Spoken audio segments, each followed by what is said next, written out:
Good morning. My name is Lakhit. And my name is Riyansh. Our team has made a project of electric elevator. It works with the help of a switch. We have attached a DC motor on the top.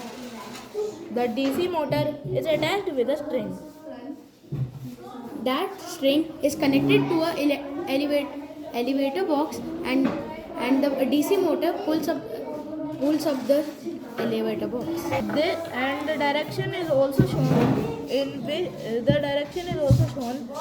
with like which direction it is going. Like if I do, it goes up, and if I do this, it goes down.